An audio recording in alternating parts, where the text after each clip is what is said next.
Well, hello, super coaches. Welcome to our first ever late mail live show. Yes, this is the inaugural show. I've got a big one lined up for you. As the name of the show suggests, it is about late mail. So I've got all the predicted team changes coming through, leading, of course, on Ryan Papenhousen, who looks set to play, but he won't kick goals. So that, of course, has huge SuperCoach ramifications. I'll get to that in a sec. Send through your questions, guys. I've got an empty questions panel here right now. I can guarantee that the first one to come through will get answered. What else? I'll run through my trades, captaincy options. I'll also run through the dual position changes. So in round 6, some dual positions are going to be added to SuperCoach. We put out a teaser earlier today, and it's caused a little bit of a stir on social media.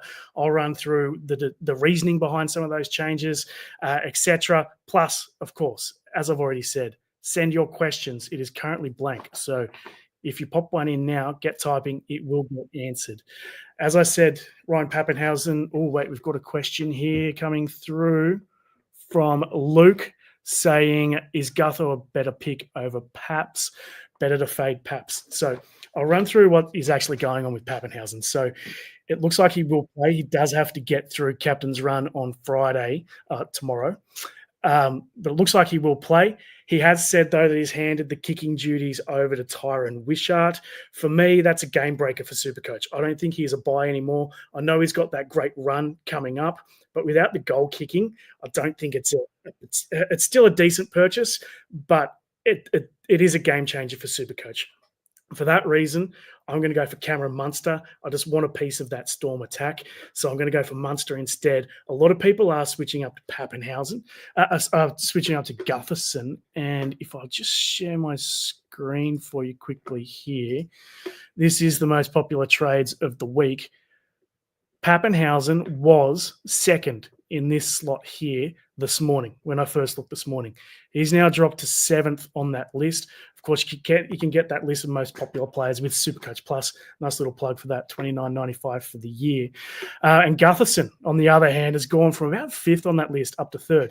So there's definitely a trend towards Gutherson. The issue that I've got with Gutho, though, yes, he's going to make a lot of money. He's predicted to make over $100,000 just this week.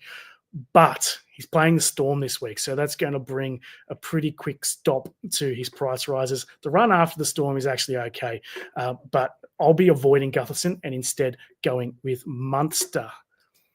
Back to this screen. Is Tino a hold or a sell? Obviously a hold. Tino's just the best player in SuperCoach. Thoughts on Adam Reynolds for a couple of weeks at Suncorp? First hold Cleary. So they got 3 games at Suncorp. Reynolds is in amazing form. I actually think that he's I know it's round 3. He's probably done his best stuff for the year already. So I'm a little bit worried about Adam Reynolds. He is the most popular replacement for Cleary. I don't see the point in selling Cleary, though. He's back next week, and he plays the Cowboys and the Dolphins in his first 2 matches back. You could captain in both those weeks. So for me, just hold Cleary. I also think Ponga, getting lots of questions about whether to sell Ponga. I think he is a hold as well. His run when he gets back is sensational. The first match back is a bit difficult against the Bulldogs, but from there, it's an absolute clear run. So hold Ponga, hold Cleary, and just hope you can back them up this week with some decent scores from the guys that you don't usually play. Let's get on to some late mail. So Papenhousen not kicking goals, I just don't think he is a SuperCoach option anymore, and SuperCoaches do agree with that, with those stats that I just showed you before. They also have Grant Anderson and Will Warbrick looking to prove their fitness. I actually picked up Grant Anderson in a draft league this week because I think he will go well, given the Storm have this really good run. But I'm sweating on him getting cleared after captain's run tomorrow. So we will know after that training session tomorrow. So check out Late Mail on our site. Just check into the news section of the app for that. For tonight's game, Souths 1-17. So that means Alex Johnston is back after 8 months with that Achilles injury. Great news. And it'll be good to see him try and chase down that all-time try-scoring record of Ken Irvine's. Looks like they'll be unchanged, as I said, so you can lock in someone like Humphries. I'm not sure how Humphries will go up against the Panthers. It's about as tough a matchup as you can get, but I'd still put him in my 17. However, I wouldn't put, particularly if he's your starter with Cleary not playing, but Peter Mamouzelos, I probably wouldn't put him in my 17. In fact, I'll go to my 17 right now and show you. He's not there. It's just a tough matchup. I know he's playing big minutes generally, or even 80 minutes recently, but I just can't see how you can put Marmazelos in the starting side. On to the Panthers. Blaze Talangi has been cut from the squad. I'm expecting some big changes there. So Talangi's been cut. Schneider is officially onto the bench. Now, I don't see Schneider playing from the bench. I think Schneider will start at halfback and Toliau will drop back to the bench. I don't have any mail on this, but I just have a funny feeling that Jenkins and Alamotti may swap. So Jenkins might go to the wing and Alamotti go to centre. I know that Rob Sutherland is really keen on Alamotti. I'd probably prefer him on the wing because he'll score more tries, but he will kick goals, of course, with Cleary out as well. What else have we got? Keanu Kinney. So he's meeting the specialist today. We'll know either late today or early tomorrow. There is the potential that his season is over, but the coach himself, it's not great quotes from him. He says, if I'm a betting man, I'm not a doctor. If I'm putting my cap on to say what I think might happen, he will have a prolonged absence. So not looking good for Keanu Kinney, who was my man in draft. Not a particularly popular guy for Classic. Right, heaps of questions.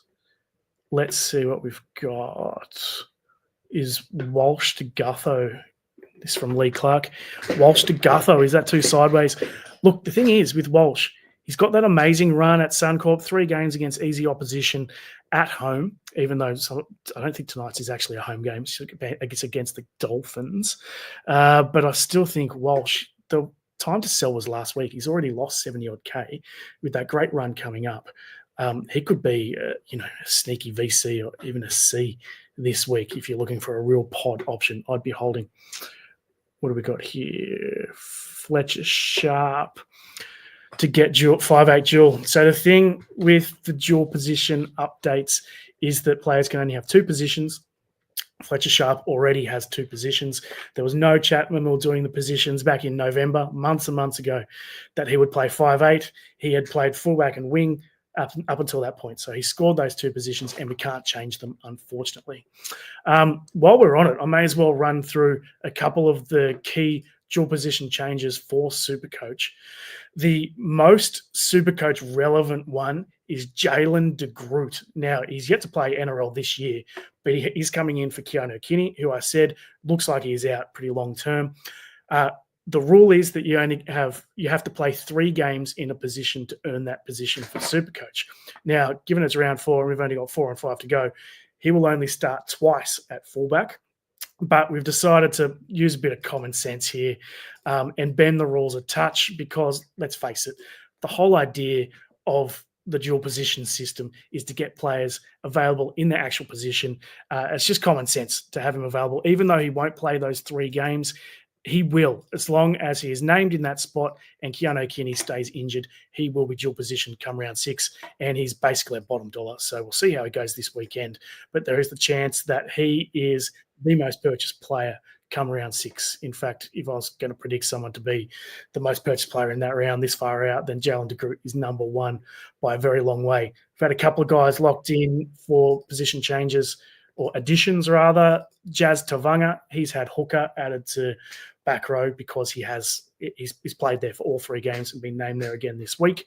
Harry Hayes is another one. We had him as centre wing. He's converted into the back row in recent years, so we're going to add 2 RF to centre wing. He's played all 3 games in that position, despite he has been coming off the bench, but he has been playing in the forward pack for the Doggies.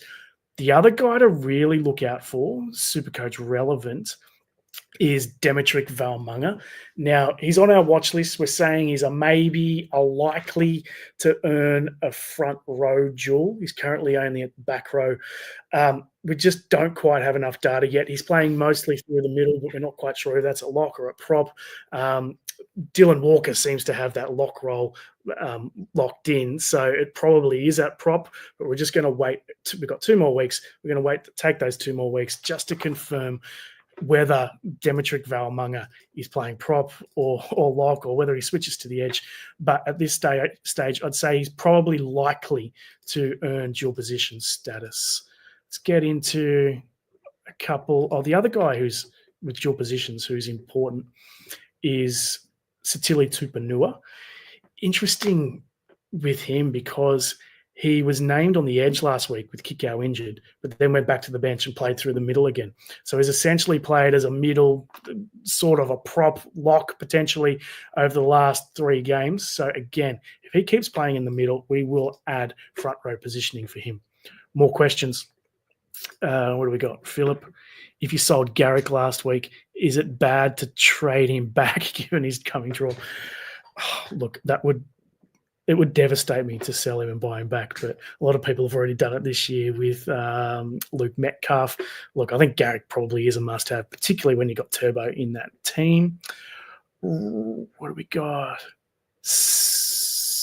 What's this? Sanger, who's the better buy from a points, ceiling, and job security perspective, mate? Couchman or Nafahu White? So with Couchman, I think that the arrival of David Connor at the club will reduce his minutes. He's been playing huge minutes, 60, 70 minutes over the first few weeks.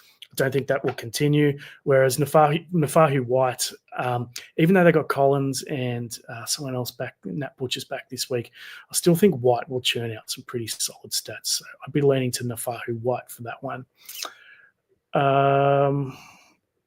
Should I hold on to Preston? That's Jacob Preston coming from Jacob. Look, I'm actually selling Preston this week.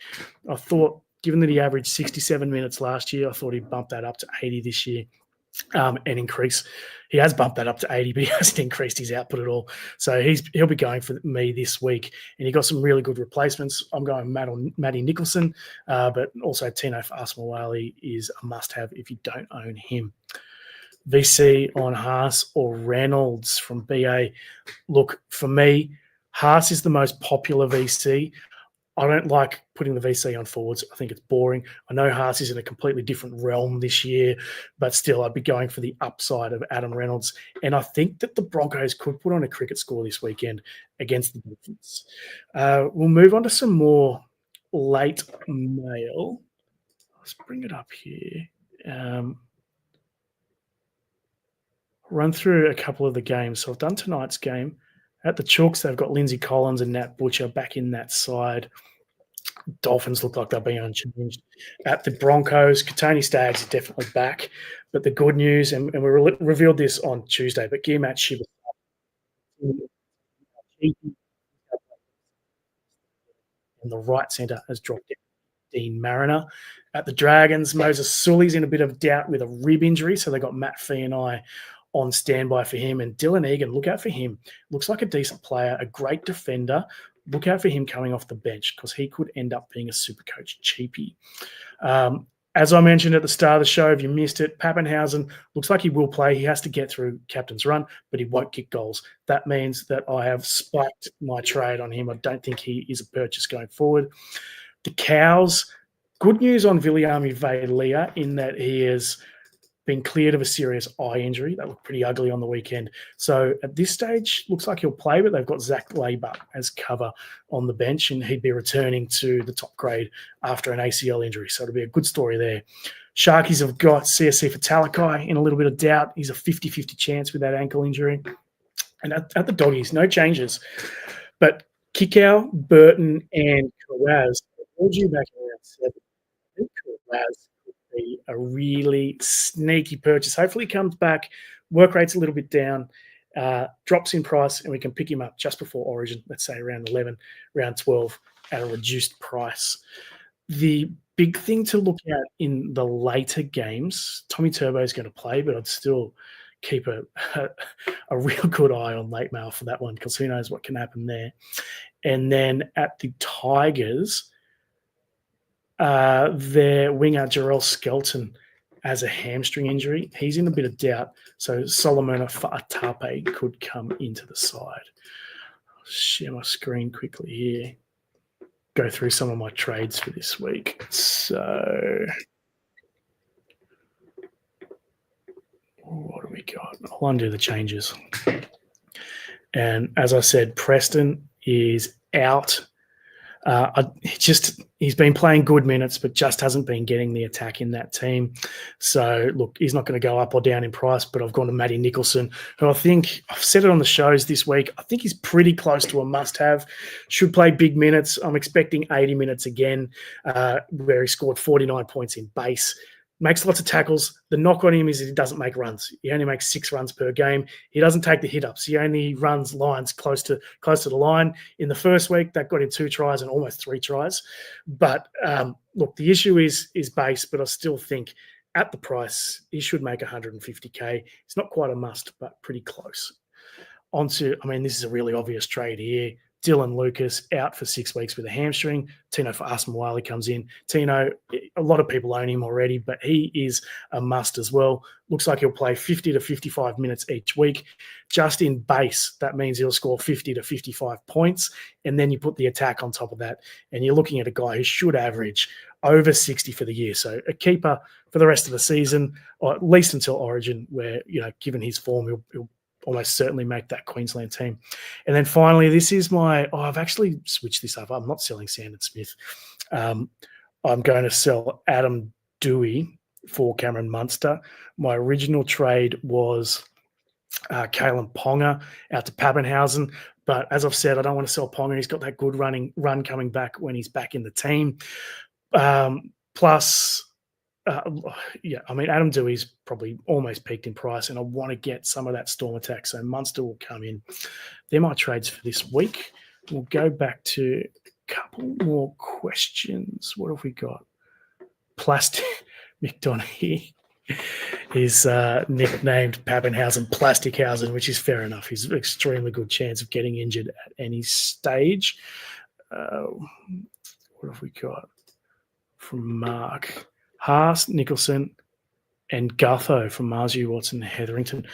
Well, Marzu, I would not be selling. He's just on the buy. He'll be back next week, and he's got that same good run as Ponga, so he could run some tries in. Would not sell him. Connor Watson, again, I would not sell. He's only out for 1 week with that concussion, and he was killing it before that. So hold on to him. And then Hetherington, he's basically peaked, so I get that trade. The 3 guys who you're bringing in, I agree with 2 of them. Haas, yes. Nicholson, yes. Gutho, as I said earlier in the show, I think his price rises will come to a stop pretty quickly against the Storm. On to Isaac. He's asking, keep Skelton or Brimson? Look, Skelton's in a bit of doubt, as I said. I'd probably sell, and then Brimson's just not doing it. And with Keanu Kinney out, it's going to be tough for him going forward. What have we got here? Lots of repeat questions. Dylan Walker has gone to Parramatta. Yeah, so he has signed. He's still named for the Warriors this week. So not quite sure if he'll play or not, but he could go out, play for the Warriors on Sunday, I think they're playing, and then get named for the Eels on Tuesday. It's probably what's going to happen.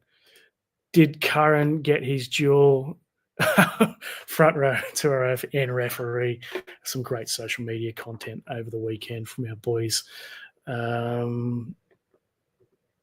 we go. I might go on to, we've got a couple of repeat questions. Thoughts on keeping Jermaine Osako? I believe he is a keeper, but I'm on the fence with him as well. Look, you got him for a reason. He's got the goal kicking. You bought him it's a tough decision. Who are you going to bring in is the big question. If you can get him to a cheapie like perhaps Nicholson, then I'd go for it. But I always lean towards keeping these guys who you got into your team for a reason.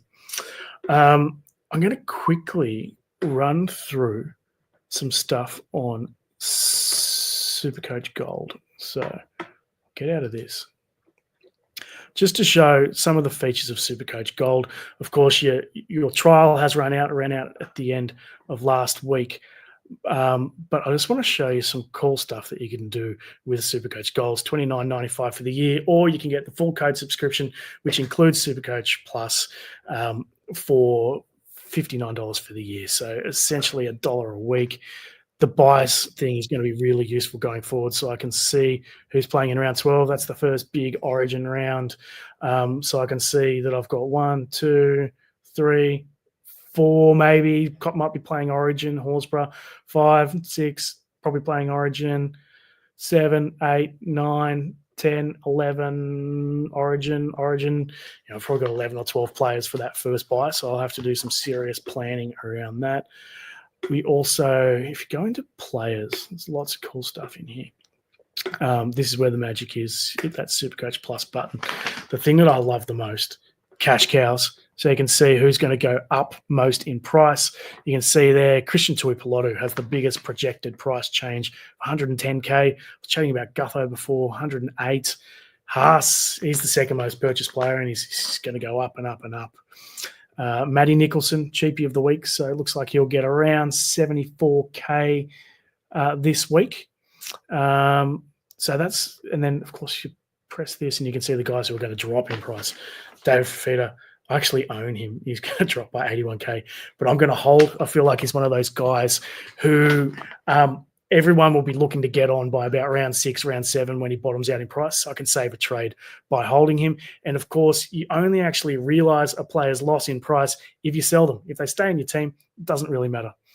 The Hammers, Nathan Cleary is going to come down big time, which is why a lot of people are selling. But look, for me, I think he is a hold. The other thing I really like, venues and consistency. Teams and venues. You've got guys who go well against certain opponents. So you can see someone like Harry Grant goes gangbusters up against the Dragons, who he's playing this weekend. But equally, he's never played at Netstrata Jubilee Stadium. So it's an interesting decision on Harry Grant. Personally, I want him to go, he's just okay because his break-even is about 120 odd. So hopefully he comes down in price. Marmazelos goes up, and I've got a nice small little gap to fill to go Marmazelos up to Harry Grant. The other thing I like is we've got your full injury report here, projections. So the top score for this week, Latrell Mitchell, you can see you got your injury thing next to him, hamstring, round 5. So obviously he won't be taking the field, but Tedesco actually has the top predicted score this week. Payne Haas is pretty high as well. And then on to Coach's Choice, which is probably the one I use the most. I'll go all coaches. I can see most popular captains. See Payne Haas there, 16%, I think is pretty high for a forward. I think Tom Trbojevic playing at Four Pines, where he averages essentially 100 in recent years, on a Sunday against the Eels, I think you have to lock him in. And at 15% captaincy, that's pod areas for him. Most popular VCs, of course, all full ownership percentages are there with Robert Toyer at the top. The other thing you can do here, go in, rank by top 10%. So the previous view was every single super coach, and as we know, there are quite a few zombie super coaches who've probably given up by now. This gives you how the good super coaches are actually doing, and you see Robert Toyer's in basically all of their teams. We go captaincy here, and Tom Trbojevic is in about 40% of captaincy for the top 10%. So you can see there's a big difference between every single player versus the top 10% of super coaches. These are the guys who actually know what they're doing. That's my little tutorial on SuperCoach Plus, $29.95 for the year. Good luck on the weekend, folks. Hope you enjoyed the first ever late mail live show. Hope it went well. We'll probably be back again next week. See you then.